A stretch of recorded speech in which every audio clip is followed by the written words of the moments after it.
June Whitfield had spent 80 years believing that if you gave everything you had to the people you loved, they would at least have the decency to remember you existed. Instead, she got a cardboard box on her front porch, her own house key taken back like she was a tenant who'd fallen behind on rent, and 3 children who drove away without looking in the rearview mirror. She left with 1 suitcase and the memory of something her husband Clarence had whispered to her the night before he died.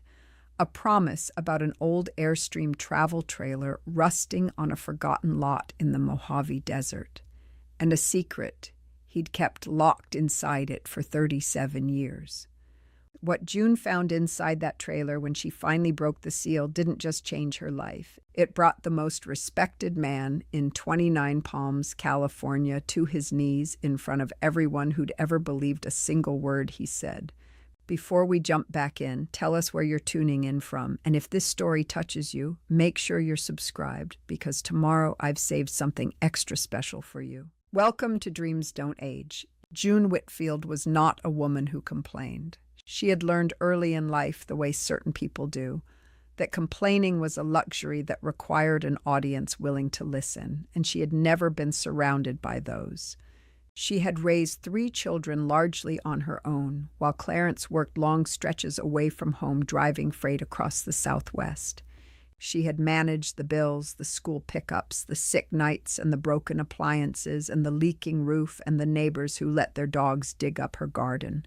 She had done it steadily and without drama, the way you do when there is simply no alternative. Clarence had come home when he could. He was a good man, not perfect, but good in the ways that mattered. He brought her desert wildflowers sometimes, the kind that grew in the cracks of dry washes, because he said they survived without anyone tending them, and that reminded him of her. He wasn't eloquent, but he was present when he was there, and he loved her in the particular unshowy way of men who express things through actions rather than words. He had died 7 years ago, at 78, from a stroke that came on a Tuesday morning while he was making coffee. Quick, the doctor said, as if that was a comfort. June had found him on the kitchen floor with the coffee still dripping. She had sat beside him for a long time before she called anyone. After Clarence died, the house in Twentynine Palms felt enormous, 4 bedrooms for 1 woman. June had suggested carefully to each of her 3 children that she might sell and find something smaller, and each of them had said yes, that sounded sensible, and then nothing had happened for 7 years. Douglas, her oldest, lived 40 minutes away in Palm Springs with his wife Linda and their 2 teenagers. Vivian had moved to Sacramento for work 15 years ago and came back twice a year at holidays, sometimes less. Terence, the youngest, lived closest of all, just 22 minutes away, and managed to visit the least. None of them were cruel people, exactly. They were busy. They had lives that had grown dense with their own obligations, their own mortgages and careers and children and complications. June understood this. She had never been the kind of mother who guilted her children into attention. She had raised them to be independent, and she had succeeded more completely than she'd intended. What she had not anticipated was that independence would eventually curdle into indifference. It started with the small things. Phone calls that used to come weekly began arriving every few weeks, then once a month, then sporadically, whenever something reminded them she existed. Douglas stopped by twice in the last 3 years, both times on his way somewhere else. Vivian called on June's birthday in October and at Christmas, and occasionally in between if something in the news reminded her of her mother. Terence sent texts sometimes, short ones, checking in, easy to send without actually investing anything. June had not complained. She tended her small garden, took walks in the early mornings before the desert heat settled in, did alterations work for neighbors who needed a hem taken up or a zipper replaced.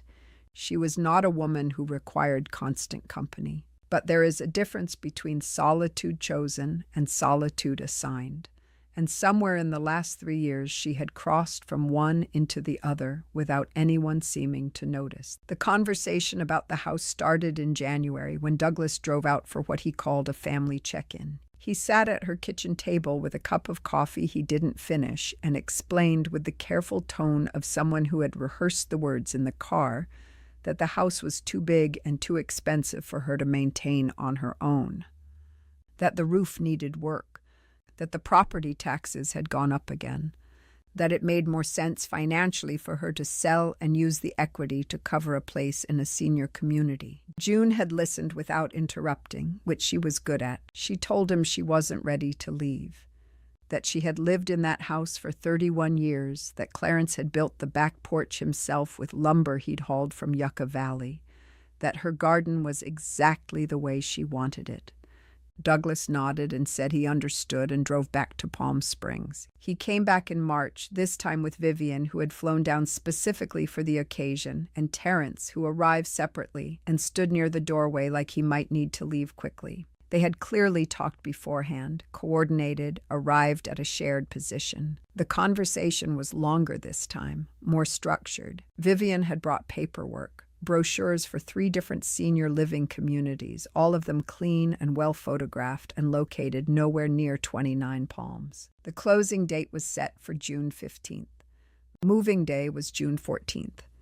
Her children had arranged, with considerable efficiency, for a moving company to pack what she wanted to keep and donate the rest. They had organized this the way you organize the clearance of a storage unit, with dispatch, with checklists, with the implicit message that the faster it was done, the better for everyone. On the morning of June 14th, June Whitfield stood in her front garden in the early light and looked at the house one last time. The roses she had planted the spring after Clarence died were blooming, deep red against the pale desert soil. She had a single suitcase. She had nowhere to go. She had told her children this plainly at least 4 times over the previous 2 months. There was no senior community with a vacancy. The 3 facilities they had chosen were all wait-listed, 8 months minimum for the closest one, over a year for the others. She had applied as they'd asked. She had called, followed up, put her name on every list. There was simply no room. Her children's solution to this information had been to suggest she stay temporarily with one of them. Douglas said his guest room was being used. Vivian said Sacramento was too far and too disruptive to her work schedule. Terence said his apartment was a 1-bedroom and his girlfriend was already uncomfortable about the situation. What situation? June had asked. The situation of figuring out what to do with you, Terence said, and then looked like he wished he hadn't. Douglas arrived at 9 a.m. on moving day. He did not help carry anything. He stood on the porch with his phone and occasionally checked his watch. When the movers finished and the truck pulled away and June was standing on the sidewalk with her suitcase, he said he was sorry it had come to this and that she should call him when she was settled. Settled where? She asked. He didn't answer that. She had somewhere to go, as it turned out. Not somewhere comfortable, not somewhere anyone would choose, but somewhere that was hers. In the particular way that things left to you by people who loved you are yours in ways that paperwork cannot replicate. Clarence had told her the night before he died, in a voice already going slow and strange, that the trailer was still out there on the lot off Oldale Road, that he had never been able to bring himself to get rid of it, that he had kept it locked for a reason, and she would understand why when she opened it, that she should only go when she had nothing left to lose because what was inside would require that kind of courage to use. She had held his hand and thought he was tired and confused, the way he sometimes was in those last weeks. She had not asked him to explain. Now she picked up her suitcase, turned away from the house that was no longer hers, and started walking toward the Mojave. The lot off Oldale Road sat 11 miles east of downtown Twentynine Palms, past the last gas station and the Joshua tree that had been struck by lightning twice and survived both times, its upper branches twisted into something that looked almost deliberate. June had driven past that tree hundreds of times over the years. She had not walked past it in decades, but she walked past it now, suitcase rolling behind her on asphalt that was already warm at 9 a.m. and would be punishing by noon. She was 80 years old and she was walking 11 miles in the Mojave Desert in June. She was aware that this was not sensible. She was also aware that sensible had run out of road. The desert in the early morning had its own particular quality that people who only knew it from car windows never quite understood. The light came in low and sideways, making everything cast a long shadow. The air smelled of creosote and something mineral and clean. Quail moved in the brush alongside the road in small groups, unhurried. A red-tailed hawk sat on a power line and watched her pass without apparent interest. June had always liked the desert's indifference. It did not care who you were or what had been done to you. It simply continued. She stopped twice to rest, sitting on her suitcase with a bottle of water she had thought to fill before leaving. Her feet ached. Her left hip, which had been unreliable for 3 years, made its complaints known on the uneven shoulder of the road. She rested, drank, and kept going. She reached the lot at 11:47 in the morning. She knew the time because she checked her watch at the moment she turned off the road onto the dirt track. The way you mark a moment you sense will matter later. The lot was a rectangle of desert scrub roughly the size of a city block, enclosed on 2 sides by a low wire fence that had mostly given up its original purpose. Clarence had bought it in 1987 with money saved from 3 years of long-haul routes, intending to build something on it eventually. A workshop, he'd said, maybe a small place they could retreat to when the kids were grown and the house felt too full of echoes. He had never built anything on it. Life had accumulated in the way it does, and the lot had stayed empty except for the trailer. The Airstream sat near the back of the property, half hidden by 2 large creosote bushes that had grown up on either side of it over the years, as if the desert had decided to embrace it slowly. It was a 1971 Airstream Overlander, 25 feet long. The aluminum skin oxidized to a dull silver that still caught the light in places. The tires had long since gone flat, and the trailer sat low and settled on its axles like something that had decided it was done traveling. The small awning above the door had torn at one end and curled back on itself. A padlock hung from the door latch, and even from 20 feet away June could see the red wax seal Clarence had described, pressed into a disc of hardened wax over the keyhole, the way old letters were sealed with the impression of his thumb ring, the turquoise and silver band he'd worn since they were young. She stood in front of it for a long time. The Airstream had been part of their life together for so long that she had stopped seeing it clearly, the way you stop seeing familiar things. Clarence had bought it the year before they married, a used shell he'd found advertised on a bulletin board at a truck stop outside Barstow. He had spent 8 months restoring it on weekends, teaching himself as he went, making calls to Airstream owners across the country who were generous with advice. By the time he was done, it was tight and clean, and he was proud of it in the quiet way he was proud of things he'd built with his own hands. They had taken it across the Southwest in the first years of their marriage, before children made travel complicated. New Mexico, Arizona, Utah, Nevada. They had parked in desert washes and canyon floors and high meadows at the edge of pine forests. They had eaten dinner outside under skies crowded with stars, Clarence with his bad coffee and his maps, June with whatever book she was reading. Those years had a particular texture in her memory, a loose and unhurried quality that later life had not managed to replicate. Then Douglas was born, and then Vivian, and then Terence, and the trailer had gradually shifted from regular use to occasional weekends, to storage, to simply sitting on the lot, because neither of them could bring themselves to sell it. It was too tied up in who they had been before parenthood rearranged their priorities and their sense of themselves. The last time June had been inside the trailer was 1989. She was certain of this because she remembered the specific weekend, Douglas's 8th birthday party, the one where the piñata had broken too easily and candy had gone everywhere and the dog from next door had gotten into the yard and caused significant chaos. She had driven out to the lot that afternoon to retrieve a folding table they'd stored in the trailer, and Clarence had been oddly tense about it, had insisted on coming with her, had been the one to unlock and relock the door. She had not thought about that at the time. She thought about it now. She reached into the front pocket of her suitcase and pulled out the key. Clarence had pressed it into her hand on the last coherent night of his life, wrapped in a small square of paper on which he had written 3 words in his careful, unpracticed handwriting. When you're ready. She had kept it in the same pocket of every bag she'd owned for 7 years, moving it each time without examining it too closely. The way you carry certain things because you cannot bring yourself to put them down.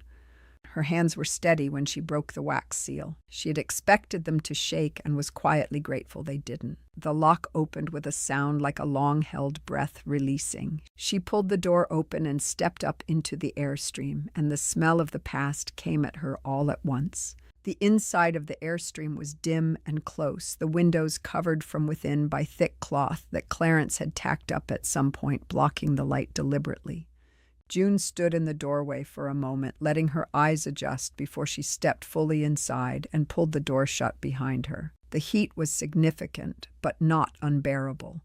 The aluminum skin of the trailer conducted the desert warmth but also reflected it, and decades of sitting still had insulated the interior in ways she couldn't fully explain. The smell was dust and metal, and something underneath both of those. A faint thread of the cedar soap Clarence had used his entire adult life.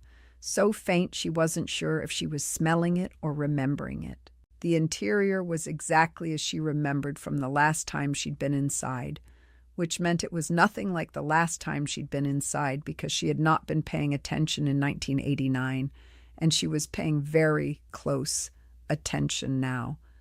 The small kitchen still had its original fittings. The narrow bench seat still ran along one side. The overhead cabinets still lined the walls. Everything was dusty and still and sealed. On the bench seat, arranged with obvious care, were 3 things. A flat metal tin, the kind that had once held Christmas cookies, sealed with a strip of electrical tape that had dried and cracked with age. A manila envelope, thick with contents, with June's name written across the front in Clarence's handwriting, and a folded piece of paper separate from the others, set slightly apart as if it was meant to be read first. June sat down on the bench seat across from these objects and did not touch them immediately. She sat with her hands in her lap and looked at them the way you look at something that is about to change everything, when you still have the option of not looking, when the last moment of not knowing is still available to you. She picked up the folded piece of paper. It was a single page dated 3 weeks before Clarence died. His handwriting was unsteady in places, the letters of a man who knew his hands were beginning to fail him. But the words were clear and deliberate. June. If you're reading this, you finally came out here, and I'm glad. I should have told you all of this while I was still able to sit across from you and watch your face. I was a coward about it for a long time, and then I ran out of time to stop being one. Everything you need is in this trailer. The tin has the evidence. The envelope has letters from people who saw what happened and were too afraid to do anything about it at the time. I collected these over years. I never told you because I didn't want to tear open something that had finally scarred over. Maybe that was wrong. You'll decide that. What I know is that Conrad Hale lied about you, and this town believed him, and you paid for it for the rest of your working life. You deserve better than what happened, and better than my silence about what I knew. Use what's in here however you see fit. I loved you every day of my life. Clarence. June read the letter twice. Then she set it down carefully on the seat beside her and sat very still for a long time. Conrad Hale. She had not said that name out loud in years. She had trained herself not to think it, the way you learn not to press on a bruise. He was 74 years old now, still living in Twentynine Palms, still held in the particular regard the town reserved for men who had wielded institutional authority for a long time and done it with a certain visible confidence. He had been the superintendent of the Twentynine Palms Unified School District for 19 years. He had retired with a ceremony and a plaque and a room full of people saying kind things into a microphone. June had been a school teacher, 3rd grade, Twentynine Palms Elementary, for 16 years. She had been, by every measure she had access to, a good one. She reached for the metal tin. The electrical tape crumbled when she pulled at it, dried to nothing by decades of desert heat. The lid came off with a soft resistance. Inside, wrapped in wax paper that had yellowed but held, were documents. She lifted them out carefully and began to go through them one by one, her seamstress's hands gentle and precise from a lifetime of handling delicate things. There were photocopies of school board meeting minutes, specific pages with certain passages underlined in Clarence's hand. There were 2 folded letters in envelopes, both addressed to Clarence, both postmarked years apart. There was a single typed document, unsigned, that appeared to be a prepared statement of some kind, the language formal and careful and clearly written by someone who understood the weight of what they were recording. And at the very bottom of the tin, in a small plastic sleeve, was a photograph. Black and white, printed from what looked like a security camera feed, grainy and slightly overexposed. It showed 2 people in a school corridor. The quality was poor, but the faces were clear enough if you knew who you were looking at. June knew exactly who she was looking at. She set the photograph down on her knee and stared at it. 37 years. Clarence had been carrying this for 37 years, collecting pieces of it quietly the way a careful man collects things that matter, waiting for a moment that never came while he was alive to see it. The moment had come now. June opened the manila envelope and began to read. June had been 39 years old in the spring of 1987, which was the year Conrad Hale decided she was a problem that needed solving. She had been teaching 3rd grade at Twentynine Palms Elementary for 9 years by then, long enough to have developed the kind of reputation that takes years to build and no time at all to destroy. Parents requested her classroom specifically. Her students' reading scores consistently ranked above the district average. The principal, a quiet and fair woman named Bernadette Ochoa, had recommended June for a department lead position twice. Twice the recommendation had gone to the district office and come back approved, and both times the position had quietly materialized into something else by the time the paperwork was finalized. June had not understood why back then. She understood now. Conrad Hale had arrived as superintendent in 1985, imported from a district in the Central Valley, with considerable fanfare and a reputation for efficiency. He was 42, broad-shouldered, the kind of man who filled a room not through charm exactly, but through a certain physical confidence, a way of standing that suggested he expected the room to organize itself around him.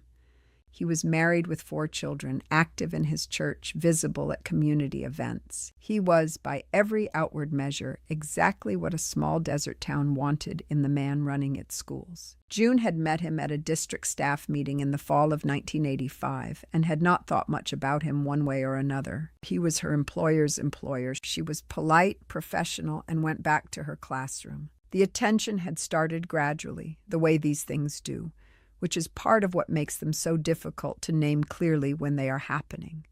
A comment after a staff meeting about her classroom methods that lasted longer than professional feedback required. An invitation to a district curriculum committee that seemed designed more to create proximity than to accomplish anything. A hand on her shoulder in a hallway that lasted a beat too long. Small things, individually easy to explain away, that accumulated into a pattern she recognized with her whole body before her mind had fully caught up. She had handled it the way women in her position handled such things in 1986. She stayed professional. She kept conversations brief. She avoided situations where she might be alone with him. She said nothing to anyone because she had nothing concrete to point to, only a feeling.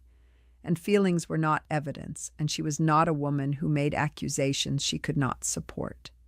In January of 1987, he called her into his office for what his secretary described as a routine performance review. June had never had a performance review conducted by the superintendent personally. She brought this up to Bernadette Ochoa beforehand, who shrugged and said Hale was unconventional in his management approach, that it was probably nothing. It was not nothing. She sat across his desk and he spent the first 10 minutes discussing her classroom performance in terms that were generally positive. Then he shifted in a way that felt practiced into something else entirely. He told her he had been watching her work for 2 years and that he was impressed by more than her teaching. He told her there were opportunities in the district for people willing to build the right relationships with district leadership. He told her he would like to meet with her outside of school hours to discuss her professional future. June had looked at him across the desk and understood exactly what he was saying. She told him she was married, that she was not interested in the kind of relationship he was describing, that she appreciated the district's support of her work and would like to keep their interactions professional. She said it clearly and calmly and without anger, because anger would have given him something to use against her. He smiled at her as she left. That was the part she remembered most clearly. Not anger, not embarrassment, a smile. 2 weeks later, a parent complaint appeared in June's file. A parent she had never had any conflict with, whose son had been in her class the previous year and had left it reading 2 grade levels above where he'd started, suddenly claimed June had been dismissive and belittling toward her child. The complaint was vague and unspecific, and June was not given the opportunity to respond to it formally before it was filed. A month after that, a second complaint appeared. A different parent, a family June barely knew, claiming she had shown favoritism in her classroom and singled out certain children unfairly. By April, there were 4 complaints in her file, none of them specific enough to defend against properly, all of them appearing within weeks of her refusal in Hale's office. In May, Hale convened a formal review panel. He presented the complaints to a committee of 3 district administrators, all of whom reported directly to him and recommended June's contract not be renewed for the following year.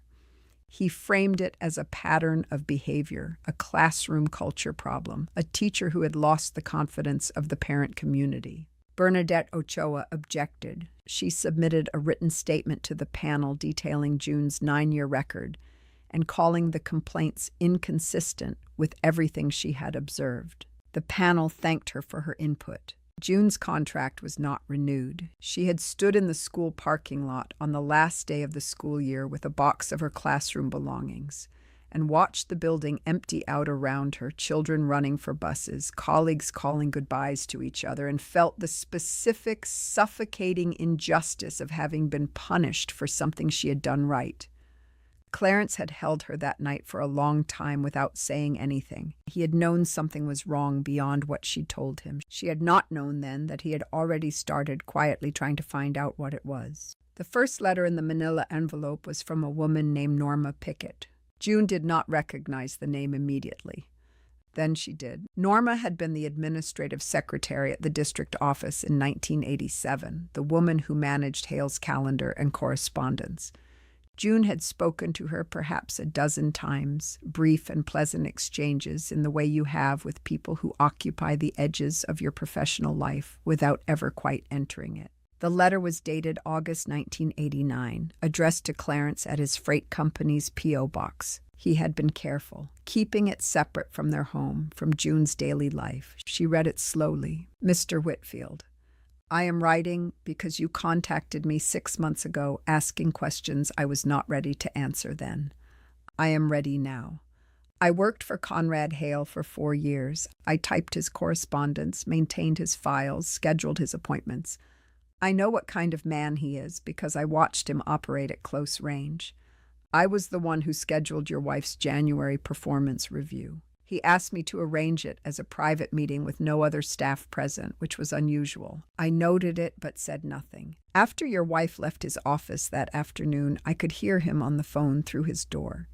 He was speaking to someone I could not identify, and he was discussing her. He said she had made things difficult. He said he would need to handle it carefully. He used language I will not repeat here, but that made his intentions clear. Over the following weeks, I processed the parent complaints as they came through his office. I can tell you, Mr. Whitfield, that 2 of those 4 complaints were not submitted by the parents whose names appeared on them. I know this because I know the handwriting of the parents who regularly corresponded with our office, and those signatures did not match. I also know it because one of those parents, a woman named Gloria Reyes, called the office 3 months after your wife's dismissal asking why a complaint had been filed in her name, as she had never submitted one. I brought this to Hale's attention. He told me to archive the call and not discuss it further. I want to be honest about why I am writing this letter instead of going to the school board or anyone with actual authority. My husband works for a paving contractor whose largest client is the school district. I cannot do that to my family. I am ashamed of this calculation. I make it anyway. Please know that your wife did nothing wrong, that she was targeted deliberately, and that evidence exists in those district files if someone with authority to look ever decides to look." June set the letter down on her knee. She breathed in through her nose and out through her mouth, the way she had taught herself to do in the years after losing her job, when the grief and anger had nowhere useful to go. She picked up the second letter. This one was from Bud Yamamoto, dated 1993. June knew Bud. He had owned a ranch supply store on Adobe Road for 30 years, a quiet and straightforward man she'd exchanged 10 words with at the hardware store, and always feel better for the brief contact. He had been on the district's facilities advisory board in the late 80s. Clarence: "You asked me 2 years ago if I knew anything about what happened to June, and I told you I didn't. That was not fully true, and it has bothered me since. Here is what I know. In March of 1987, I attended a facilities board meeting at the district office. I arrived early and went to the wrong room by mistake. The room I walked into had Hale in it and 2 of his administrators. They did not hear me come in. I heard Hale say your wife's name. I heard him say the complaints were ready and that the timing needed to look natural, spread out over the spring. I heard one of the other men ask if she would fight it, and Hale said she had no union backing and no documentation and nothing to fight with. I left before they saw me. I told myself it was internal district business and not my place. I told myself this for 6 years, and it has not gotten more convincing. I'm writing it down now because you asked and because at minimum you deserve to know what I heard. Even if I am too much of a coward to say it anywhere, it would actually count for something." June finished the letter and held it in both hands. 2 witnesses. 2 people who had known the truth for decades and carried it privately, writing it to Clarence because they could not manage anything more, but could not manage complete silence either. She pulled out the last item, the photograph again, this time with a notepaper clip to the back in unfamiliar handwriting. This was pulled from the school security archive in 1991 by a custodian who recognized what it showed. The date stamp reads January 14th, 1987. The hallway outside the superintendent's office. The woman walking away quickly is your wife. The man watching her go is Hale. The expression on his face is the only evidence you need of what had just happened in that office. June turned the photograph over and looked at it in the dim light of the trailer. Clarence's face was not in it, but his 37 years of quiet, patient love for her were present in every single piece of paper in that envelope. Preparing and narrating this story took us a lot of time, so if you are enjoying it, subscribe to our channel. It means a lot to us. Now back to the story. Outside, the desert heat had climbed past midday, and the aluminum skin of the Airstream ticked softly as it expanded in the sun. June put the letters carefully back into the envelope and began to think about what she was going to do next. June spent that night in the Airstream. In the storage compartment under the bench seat, she found 2 folded wool blankets sealed in a bag, a hand-cranked flashlight, and a 2-gallon water jug. Clarence's quiet practicality reaching forward through time to take care of her once more. She lay in the dark and thought about what she was going to do. The desert outside was not silent. Coyotes moved somewhere past the wire fence. A wind pressed against the trailer's aluminum skin after midnight, making a sound like slow breathing. She had nothing left to lose. Clarence had said she would need that condition before she came here. He had been right. By morning, she had her plan. 29 Palms held a weekly farmers market every Saturday morning in the community center parking lot on Adobe Road, running from 8 until noon. It drew a consistent crowd, 300 people on a slow week, closer to 500 on holiday weekends. This was a holiday weekend. Conrad Hale was a regular. He arrived at 9:30, bought coffee from the Yucca Roasters stand, walked a slow circuit spending 20 minutes talking to people he wanted to be seen with, and left by 11. He had done this since his retirement, maintaining the presence of a man who considered himself a permanent fixture of the community's public life. June arrived at 8:45. She had dressed carefully. The best clothes she had managed to keep in her suitcase were a dark blue linen blouse and a pair of gray trousers she had altered herself 3 years ago to fit her exactly right. They were not dramatic or showy. They were the clothes of a woman who had taken care with her appearance because she had something worth showing up for. She had her white hair pinned back cleanly. She carried the manila envelope in a cloth bag over one shoulder. She bought a coffee from the yucca roaster's stand and stood near the center of the market where she could see the entrance clearly. Several people recognized her and looked surprised, some with warmth and some with the particular wariness people display towards someone they have spent years avoiding without quite admitting they were doing so. She smiled at everyone equally and said good morning and did not explain her presence. At 9:34, Conrad Hale walked through the entrance. He was 74 years old and had aged into the kind of distinguished-looking elder that powerful men sometimes become. White-haired, upright, the years sitting on him with what looked from the outside like authority and ease. He spotted the yucca roaster's stand and started toward it, and then he saw June standing 20 feet away looking directly at him, and he stopped walking. She watched him run a fast internal calculation. He was in public, surrounded by people, on familiar ground where he had spent years carefully managing how he was perceived. His expression settled into something she recognized as performed confusion, the face of a man preparing to act as though he barely remembered who she was. She walked toward him before he could finish the calculation. "Conrad," she said, loudly enough that the 3 or 4 people nearest to them turned to look. She had learned from years in a classroom that the way you opened determined the entire shape of what followed. He said her name back at her as a question, still performing the confusion. She pulled the photograph from the envelope and held it up where he could see it clearly. "January 14th, 1987, she said. "At the hallway outside your office at the district building. I just left your office after you told me there were opportunities for teachers willing to build the right relationships with district leadership." She said this at a volume that carried. Around them, conversations were going quiet. "I don't know what you think that photograph shows," Hale said, his voice finding some of its old authority. "But this is not the place for whatever this is. 2 of the 4 parent complaints filed against me in 1987 were forged," June said.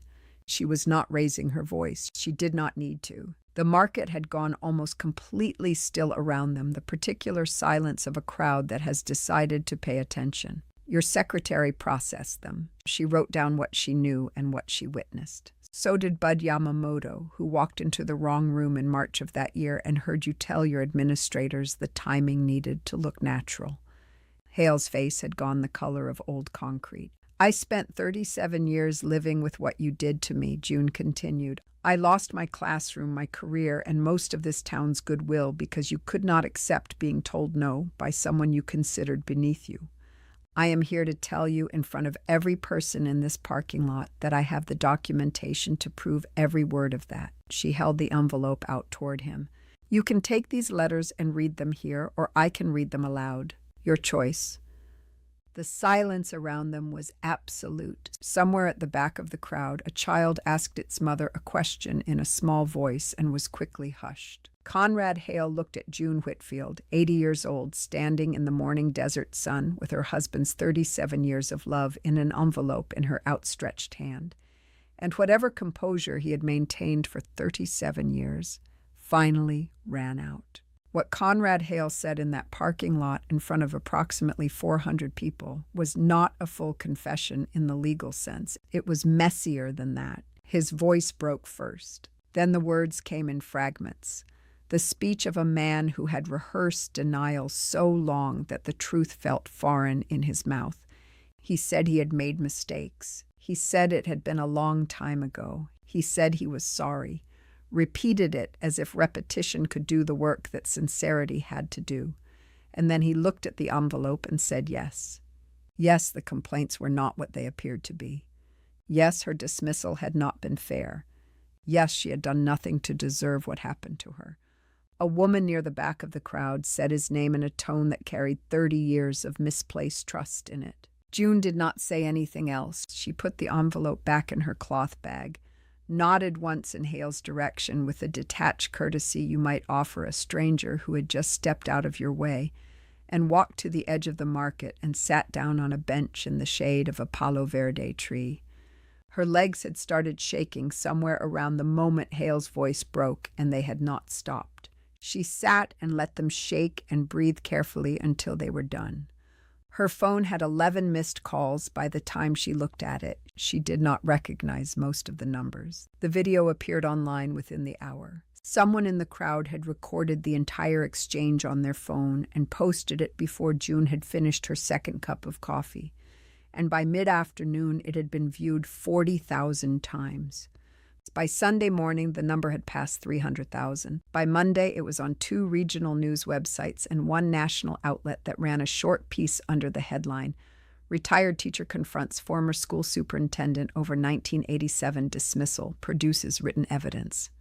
The story spread fast. An elderly woman documented evidence, a powerful man's public unraveling, and the detail about the travel trailer where a husband had preserved the truth for 37 years. That detail landed differently than the rest. People kept returning to it. The image of Clarence quietly collecting letters for decades, filing them in a locked Airstream on a desert lot, trusting June would find them when she needed them. 3 television crews arrived at the old Dale Road property on Monday morning. June spoke to 2 of them. She showed them the trailer, the tin, the letters. She showed them the photograph. She did not perform distress or triumph. She answered questions directly and let the facts carry the weight, which they did without any help from her. The Twentynine Palms Unified School District issued a written statement by Tuesday afternoon.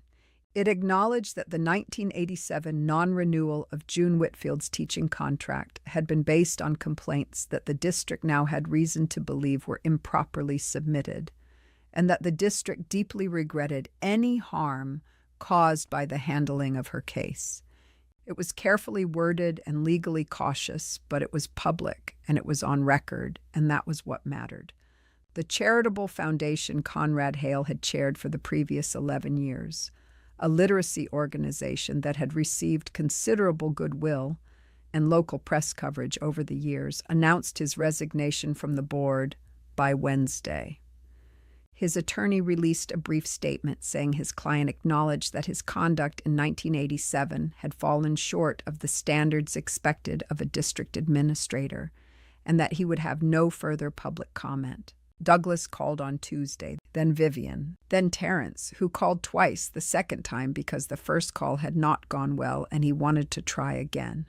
June answered each of them with the same measured patience she had brought to the market on Saturday morning. She listened to them say they were sorry. She listened to them explain how shocked they were, how they hadn't understood the full history, how they wished they had known. She listened to Douglas say he had always believed her, which was not true, and she let that pass without comment because correcting it would have required an argument she was not interested in having.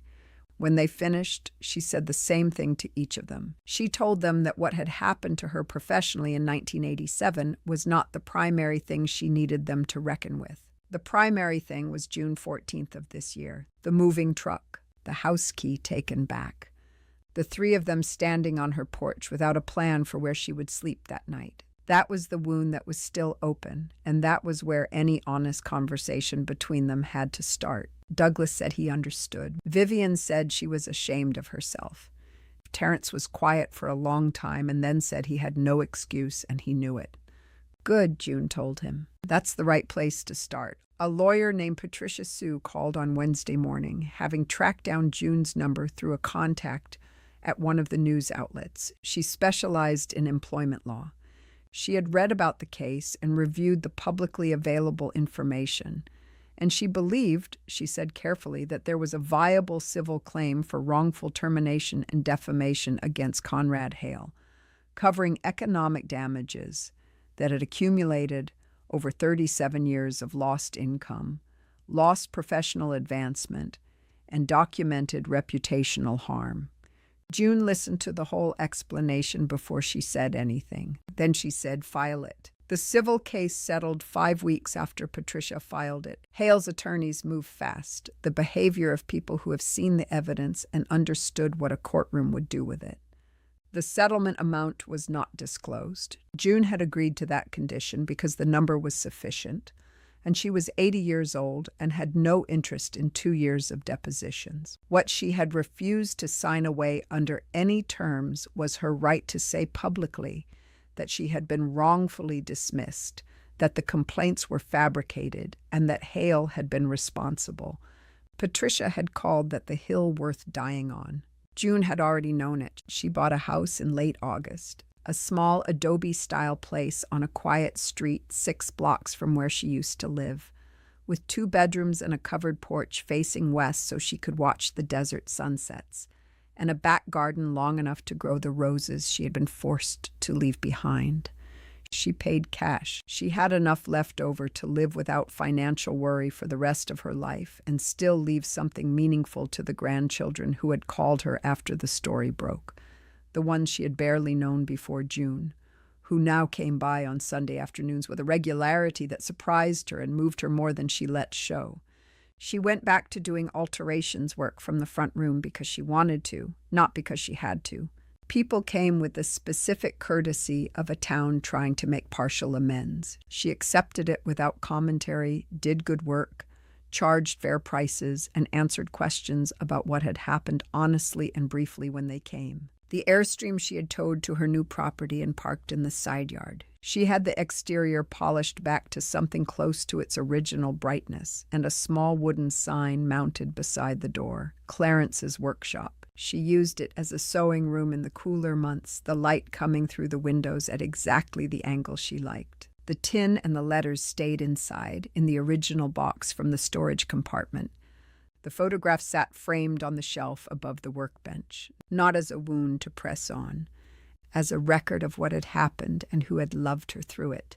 Her children came to her on a Sunday in September, not together by arrangement, independently within a few hours of each other, which told her something about where each of them was privately. Douglas brought a meal he had cooked himself. Vivian sat at her kitchen table and cried for 20 minutes before she could say anything useful. Terence came last and sat on the porch and watched the sun go down and said very little, which was the most honest thing any of them managed all day. June did not make it easy for them. False reconciliation served nobody. She was honest about what the abandonment had cost her, let them sit with it without rushing to smooth it over, and told them the door was open but that they would have to walk through it themselves repeatedly over time. Douglas came back the following Sunday with his teenagers. Vivian started calling every Thursday, the calls running longer each week. Terence fixed her gate latch one Wednesday for no particular reason and stayed for dinner. Small things. June did not mistake them for large ones, but she recognized them for what they were. The unglamorous work of people trying to rebuild something they had broken, and gave them credit for doing it. She was 80 years old. She had lost a career to a lie, raised 3 children who had failed her when it mattered most, buried a husband who spent 37 years loving her in the most practical way he knew. She had been evicted, gone homeless, walked 11 miles through Mojave heat, and slept alone in an old trailer with coyotes in the distance. She had also cleared her name and found out that the man who shared her life for 51 years had never once stopped trying to protect her. On a Thursday evening in October, June sat on her west-facing porch and watched the sun drop behind the Twentynine Palms mountain. The desert went orange, then deep red, then a shade of purple with no precise name. The air smelled of creosote and cooling dust. She had planted 3 rose bushes in the back garden that afternoon, the same deep red variety from her old house. The soil was good. They would take. She was not finished. The story did not end at 80 any more than it had ended at 39 when Hale took her classroom, or at 73 when Clarence died on the kitchen floor, or the morning her children drove away with one backward glance between them. It kept going as long as you kept going with it. You found what had been left for you. You used it. You planted things in new ground and waited. The kettle finished boiling. June went inside to make her tea. If you've ever carried someone else's lie as though it were your own shame, if you've ever watched a door close on something you built with your whole life, if you've ever wondered whether the people who were supposed to stand beside you would actually show up when it counted, this story was for you. Leave one word in the comments that describes how you would feel if the truth you'd been carrying for years finally came out in the open where everyone could see it. Just one word. We read every single one. Share this with someone who needs to hear that it is not too late. That evidence preserved with love can outlast the person who gathered it. That the desert is patient and so is the truth, and both of them will wait as long as they have to. Because together, this is what we know. The story does not end until you decide it does. And some of the best chapters are written after 80. Welcome to our family. Welcome to Dreams Don't Age. Up next, you've got 2 more standout stories right on your screen. If this one hit the mark, you won't want to pass these up. Just click and check them out. And don't forget to subscribe and turn on the notification bell so you don't miss any upload from us.